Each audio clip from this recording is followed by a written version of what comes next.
Welcome to Conversations with Alya. Tune in for inspiration, information, and upliftment as creatives and entrepreneurs share their journeys, challenges, and successes. Today's guest is Mara McCann, who is an entrepreneur and producer who is focused on creative and business growth. She is the founder of Zhive Media, curating networks of film financiers and scalable content.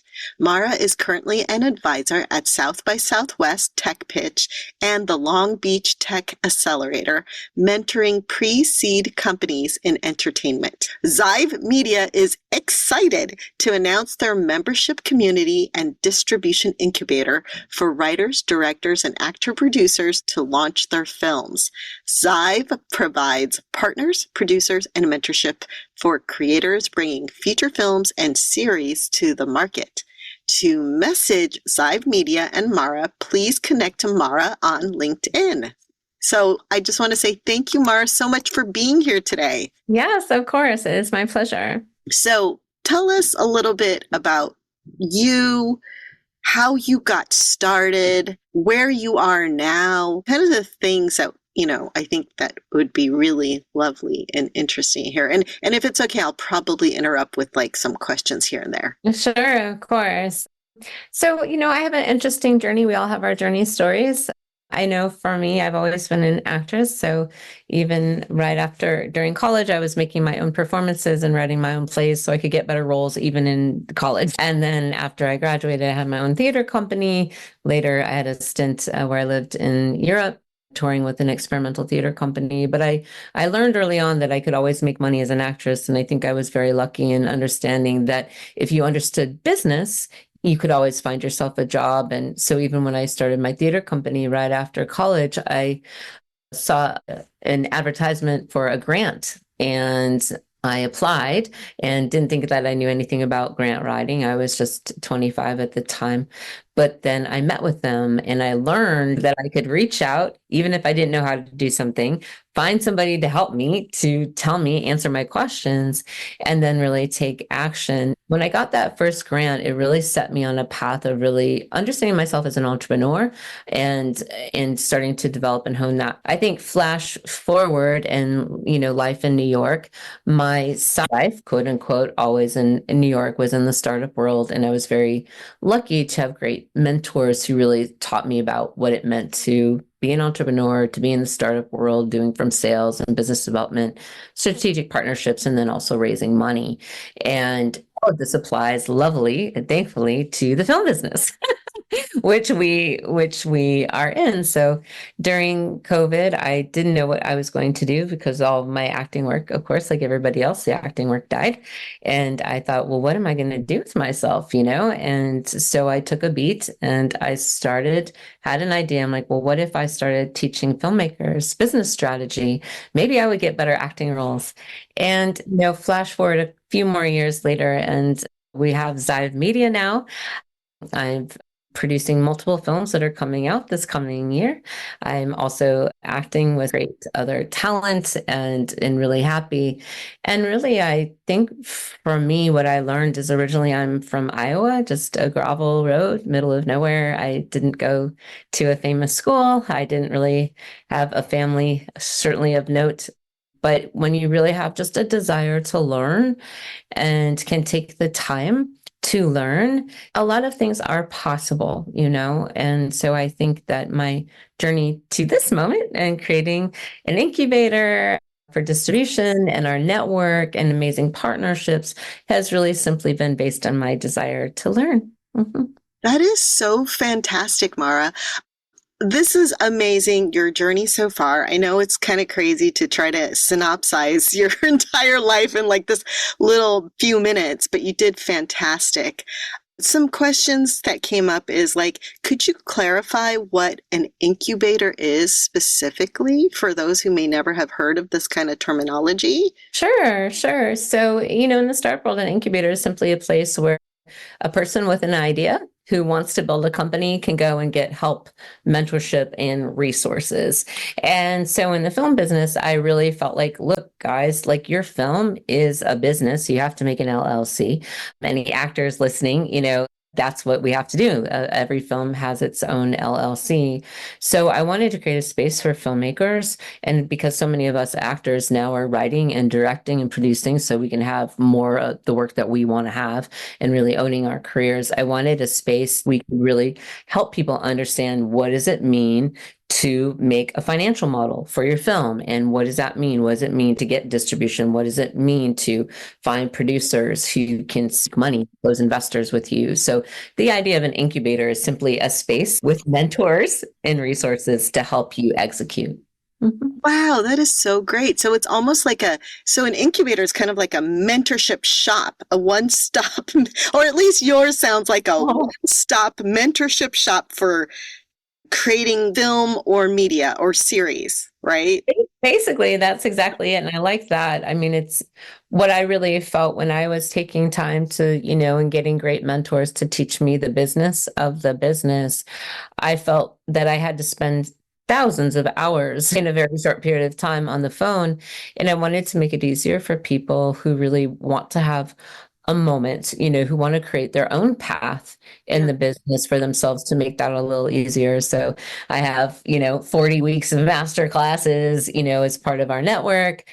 I have, a really lovely group of people. So I think it's really important for those of us that it's a different 2024 is different than 2020 is different than 2015, so it's really, we have to own our careers at a whole new level. Wow, that's huge. I'm noticing that.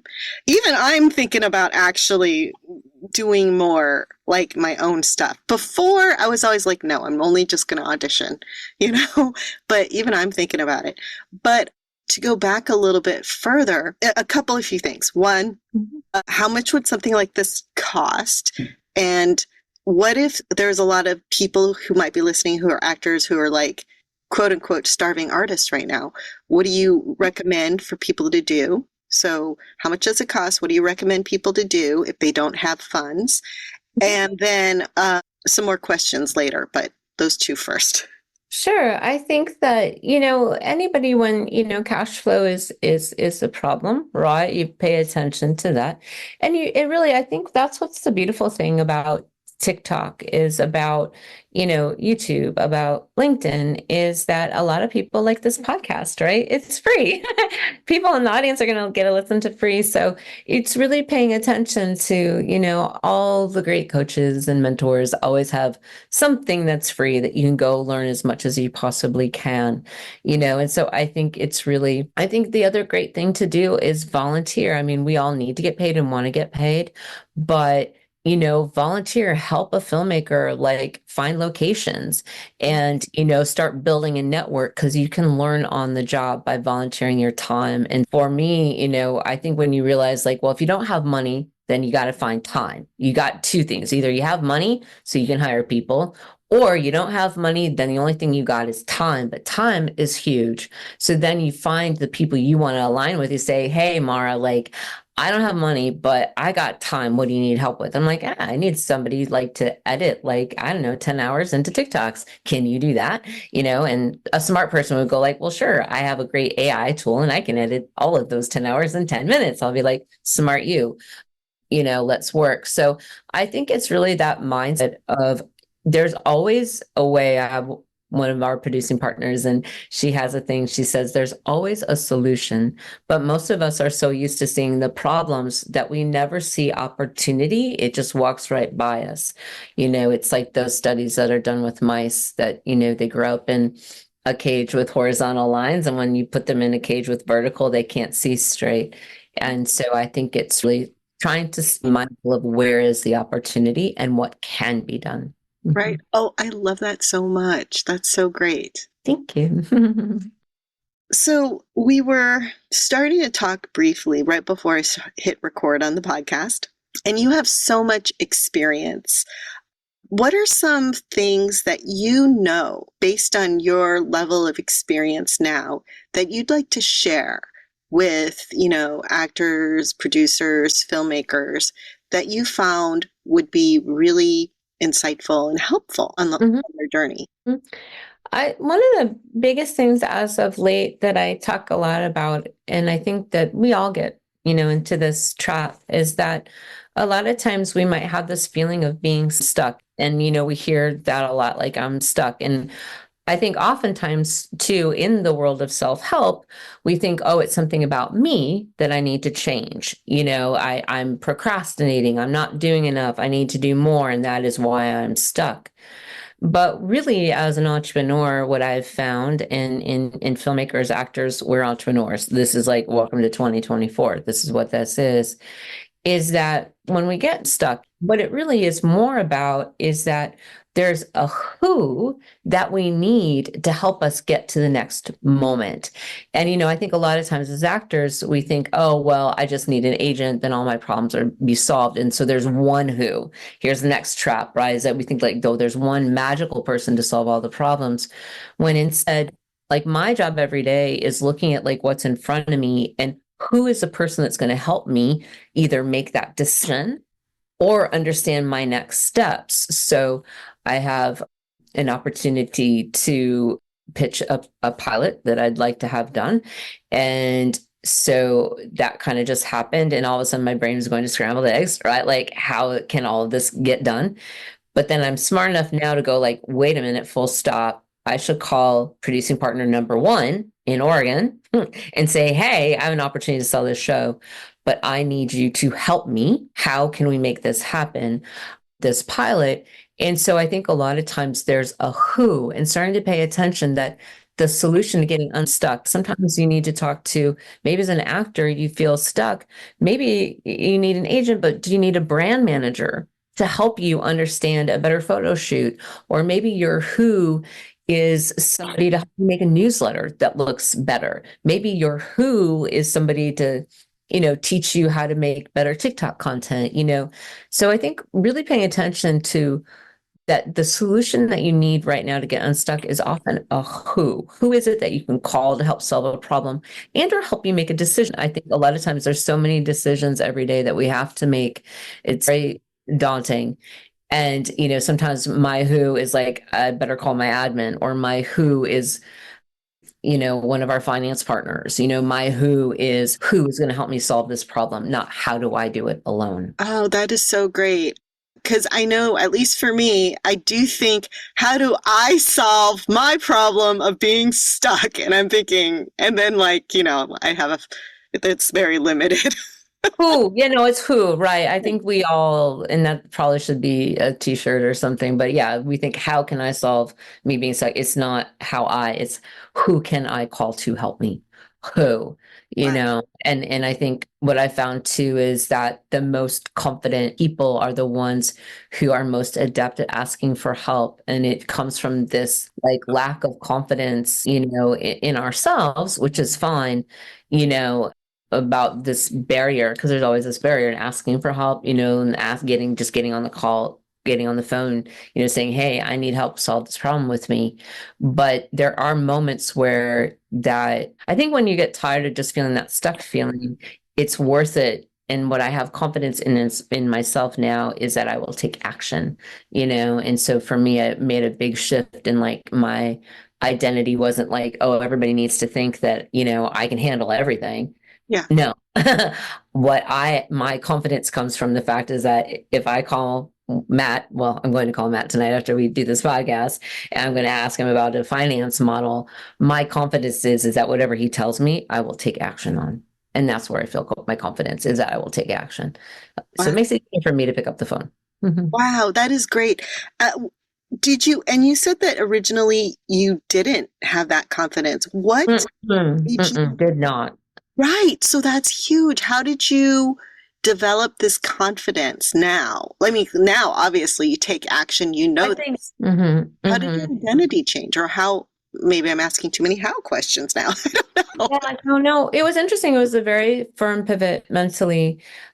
I think it was the, judgment that I thought people would judge me, that I couldn't be a successful founder, or I wasn't a successful entrepreneur, or, if I came in with more questions, that, they would question my ability to do the job, and I think that's what I really discovered for myself is like, oh, if I ask them, a more proactive question or a deeper question or a more analytical question that people will, doubt my ability.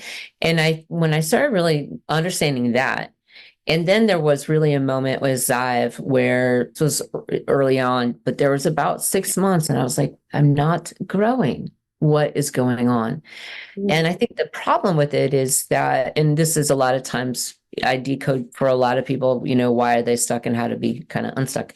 But what I realized is that I had been a very successful in the startup world because I was the girl that never had to ask for help. I was the girl that people could rely on to get the job done, and no matter what. And what's hard when you want something else, right? Which it was, I'm growing my own company.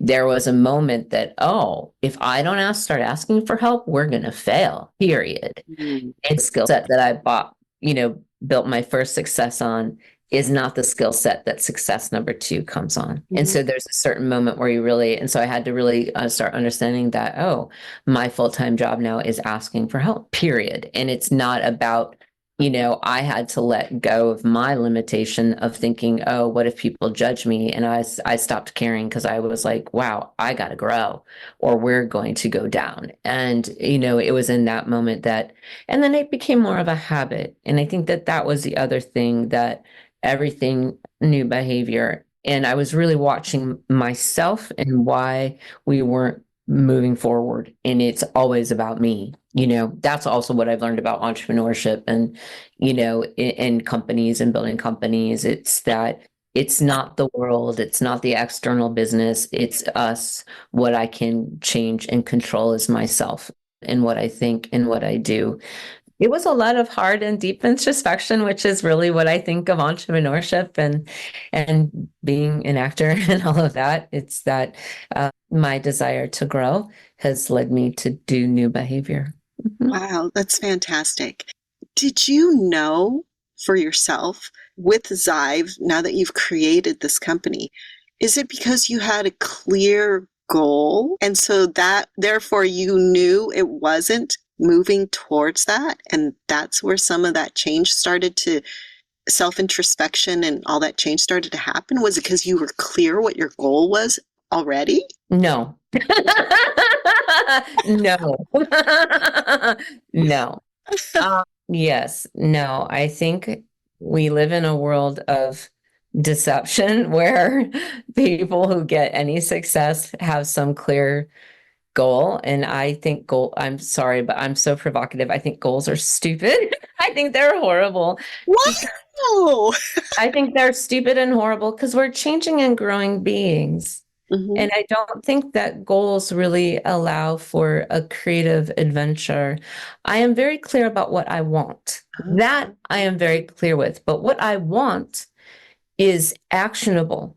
I've never felt goals are actionable to me. And I know some people, it totally makes sense and it's great, but I don't know what part of the, creative scale my brain lives on. But for me, I always freaked out, would get overwhelmed, because I think what I learned is that when I give myself space, I get more done in a day than any to-do list. I'm better off kind of just going like, what do I want? There's a couple things I've always wanted, and I always walk in with my values and my integrity. So there are certain things that shape me and shape how I grow. I think that clarity, and it changes, like I think the other thing too is that, I think it's that you start with one idea and then opportunities happen. And so I'm very aware that I have changed as new opportunities have entered into my life. And I'm very aware of that, and so I think that is, when you're always paying attention, like, oh, wow, we could go this direction. And there's lots of opportunities to say no to, like, no, no, no, no. And then there's other stuff where I'm like, well, wait, we got to pause a second. Maybe there's something here and we need to go full force in. So I think more for anybody listening, as growing entrepreneurs, it's having the space to get a little quiet inside, and really be checking in with ourselves. Like, hey, am I moving forward? Whatever that is for you that day. Yeah, that's fantastic. I'm aware I keep saying that's fantastic, so I just got a question. I'll just ask the next question. Can you give a more concrete example of a want that you have? It doesn't have to be directly to Zive, but an example, a want that you have, not an immediate want, but one that would take, say, a little bit of time to reach or get, and then how you approach the want for the day based on the want that you said you want. I like to build in success every day because most of the things that we want are big and great, and that is good. Like I definitely believe in the big and the great. But I think it's important because a lot of times with filmmakers, because I work with a lot of filmmakers, I think a lot of times, the success is I got into Sundance. And the reality is that might not ever happen, but you might get a Netflix deal, if you're judging your whole life based on, I got the Netflix deal, but oh man, I never made a Sundance. It's really difficult how we judge that. And because it's such a far in between the successes, right? Like, actors, like, wow, when do I get to put booked it, on my Instagram or whatever, that whole thing, I have a lot of thoughts about that. But so what I try to do for my own sanity is I try to just, at some point in the day, sometimes it's the start of the day, sometimes not always, I try, is that like, what are two things that move stuff forward that I could get done in an hour? Like an hour. Yeah. Two things that I can get done in an hour. And if that happens, it was a good day. So I try to set up from the beginning, like what makes it a good day? Yeah. Okay, I spent, 10 minutes writing some notes about what I would like to talk about on this podcast. I did that. And then I make sure at night I try to take a beat because it's really hard because the things that we want are big and great. So it's really hard at the end of the day, go like, oh, wow, that the big and the great I didn't get yet. Yeah, but I had a great finance meeting. That moved the needle forward, right? Oh, but I had this. So I think it's important as we structure ourselves to kind of go, what are two small actionable things? And if you don't have an hour, right? Because some people have balancing like 40 hours plus a week at another job that's not, entertainment business, maybe plus a partner, family, any of the things, or 3 jobs if you live in New York, like all the things. But even I had one mentor when I was like juggling 3 jobs, conservatory, all of that in New York. She was like, find 15 minutes and you do one small thing in that 15 minutes and that's yours. And that makes that day special to you and you're moving forward. And I learned so much from that because it was this one journal I had just for that thing, but it made me feel like I got in touch with myself. I did one small thing, whatever it is. Like, you put a post on Instagram or, you reached out to a director, you sent one message, you sent one text, whatever it is, there is some, and then that day gets marked with a star. I love stickers. I'm a kind of geek. I'm a little geek when it comes to certain things like that, like highlighters, that's for me. Yeah. To judge me. Yeah. And that helps me go like, oh, wait, no, but this happened. Oh, yeah, that was good, wasn't it? Because the problem is that we always have more to do than we can ever get done in a day. Always, and so I think those are the important things to pay, attention to. Yeah. Mm-hmm. Yeah. Yeah. And it's nice to be reminded of the successes for that day because it's easy, at least for me, to have done a bunch of stuff and then forget what I did, even though I knew I got a bunch done, and then feel like, wait, I don't see the quote unquote booking right now, right? So yeah, well, and I think it's also hard too because there's always more things to do, but it takes a beat to kind of go, yeah, but what really moves anything forward? What really? And I think a lot of times, we do what's natural and easy, but maybe there's one phone call that should have been top of the list because if that got done, wow, everything would change, and so really even paying attention to that of like at least one thing that moves business forward, what is it? Do that. Mm-hmm. Yeah. And I wonder if that question is something, if I can't think of it, or if the listener can't think of what that is, maybe that's when we reach out to another who. Yes, always. Thank Because not often, I mean, life wasn't meant to be lived alone. This business cannot be done alone. We're social creatures. We are humans with a social nature. So I think there is a reason that we come together as people is to find new solutions. And that's a sign of strength. That's a sign of strength. And that's what confident people do. And so when you start understanding that, you go, oh, I want to be a strong leader. What do strong leaders do? I always have this image for me. I'm like, a smart general gets everybody in the room. Every department reports on what they think the best plan of attack, and then I make the call. I much prefer that. I don't have to figure out every strategy. I get the smartest people in the room with me, with a vested interest, and then I make the call. I love that. Is there anything else that you wanted to share? Especially, is there anything you can promote that we can support and follow you on? Sure. Yes, you can follow me on TikTok. I have a story on TikTok. You can follow Zhive Media on TikTok, Instagram, LinkedIn. You can connect to me on Instagram, Mara McCann, or LinkedIn. You can go to zivemedia.com and learn about our network, about our distribution incubator.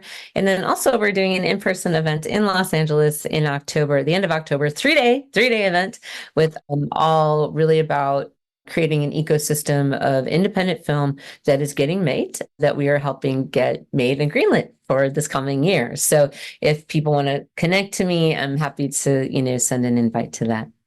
I hope I can be there. I want to be there for the October. Well, it's going to be a good time. We have speakers, we have a lot of people that will be there, and I'm just really proud of how much this community has grown. Cool. You're amazing, Mara. I appreciate you. I'm on your newsletters or your email list, and I have seen your growth. Phenomenal. And I'm so grateful you're here today. Thank you so much. And thank you for the work you're doing to help people. This is a good way for people to learn and get a moment of clarity. So that's kudos to you. Oh, Thank you. Thank you so much for listening to Conversations with Alya Lei. I'd love to hear from you. Follow me on Instagram at Alya Lei, ALYALEI.